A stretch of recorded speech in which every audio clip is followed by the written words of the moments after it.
ہم انسان بھی عجیب ہیں، ہمیں چراغ کی روشنی تو دکھتی ہے لیکن چراغ تلے اندھیرا نہیں۔ لعنت ہے ایسی آنکھ پر جو اندھی ہے، ایسی روشنی پر جس سے تاریکی ہوتی ہے، اور ایسے اندھیرے پر جو خاموش ہے۔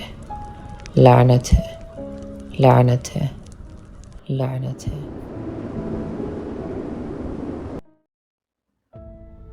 دنیا کتنی ترقی کر گئی نا، بڑے بڑے گھر، اونچی اونچی بلڈنگیں، بڑی بڑی کمپنیاں اور بڑے بڑے لوگ، ہاکی ٹاکی سے اسمارٹ فونز، فل روم کمپیوٹر سے سلم بکس، 4G کے بعد 5، 6، 7 اور نہ جانے کون کون سے چیز۔ لیکن اس ترقی کے شور میں ایک سناٹا ہے جو اپنے خاموش لفظوں سے دبے دبے لہجے میں انسانیت کو جھنجھوڑ کر آواز دیتا ہے۔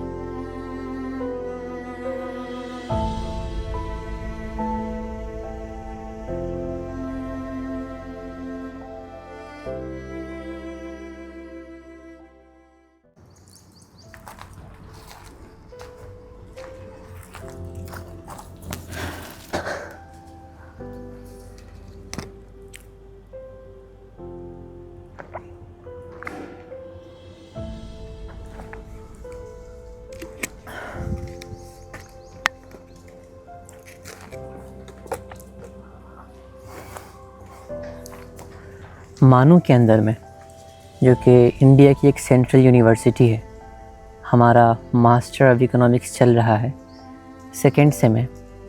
اس میں ایک سبجیکٹ ہے ہمارا socio economic exclusive and inclusive policy, جو کہ پروفیسر فریدہ، جو کہ ہماری HOD بھی ہیں، ان کے پاس ہے۔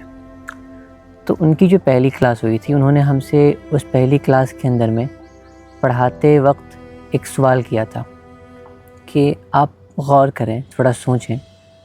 ایک گاؤں ہے، لوگ وہاں فائنینشلی ایوریج ہیں، نہ بہت زیادہ امیر ہیں نہ بہت زیادہ غریب ہیں، ٹھیک ٹھاک ہیں۔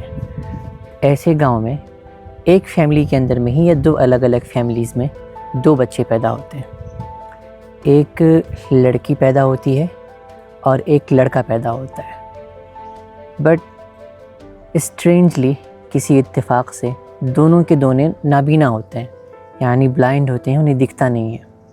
تو اب ان کی زندگی میں کون کون سے مشکلات ہوں گی، کون کون سی پریشانیاں ہوں گی جو کہ انہیں جھیلنی پڑیں گی۔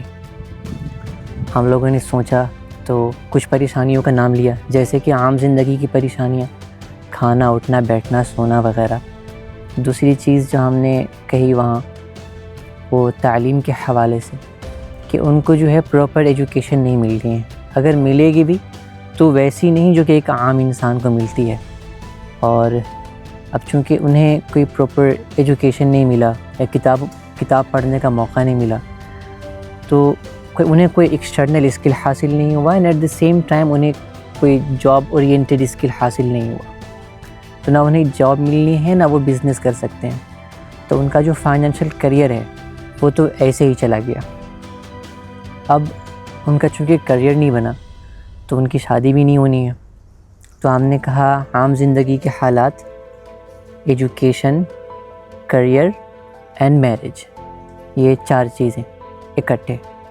تو انہوں نے ہم سے سوال کیا کہ اچھا اور سوچو، اور سوچو، اور سوچو۔ ہم اینڈ وی ور لائک، اور کیا ہو سکتا ہے؟ اتنی چیزیں ہیں، ان کو تعلیم نہیں ملنی ہے، تعلیم کے بیس پر پھر ان کو کریئر نہیں بنے گا ان کا، اور پھر ان کی شادی بھی نہیں ہوگی۔ تو میم نے کہا اچھا اب اس کو ایک الگ زاویے سے دیکھتے ہیں، امپیریسزم کے حوالے سے۔ جو لڑکا ہوگا اس کو پراپرٹی کے اندر حصہ ملے گا، اور اس کو ایک ایکسٹرنل امپیسی دی ملے گی آن دا بیسس آف جینڈر، کہ وہ لڑکا ہے، اور اس کی شادی بھی ہوگی چونکہ اس کو پراپرٹی ملی ہے، اور اس کے بچے بھی ہوں گے، اور اس کی بنیاد پر اس کی زندگی کے اوپر جو برڈن تھا وہ دھیرے دھیرے ختم ہوتا چلا جائے گا۔ لیکن جو لڑکی ہوگی اسے پراپرٹی نہیں ملے گی، پراپرٹی نہیں ملے گی تو اس کی شادی بھی بہت مشکل سے ہوگی، اور عام حالات میں ہوگی ہی نہیں۔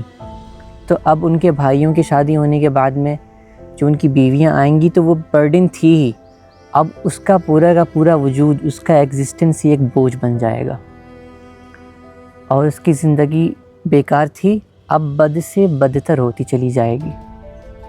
دا کویسچن از کہ on the basis of gender یا on the basis of some certain thing, کسی بھی چیز کی بنیاد پر ایسا کیوں ہوتا ہے کہ آپ کو ملنے والا آپ کا حق یا وہ اپرچونیٹیز جو آپ ڈیزرو کرتے تھے کیسے چھین لیا جاتا ہے؟ اس کو ہم ایکسکلوژن کہتے ہیں، استخراج کہتے ہیں سماج کے اندر سے۔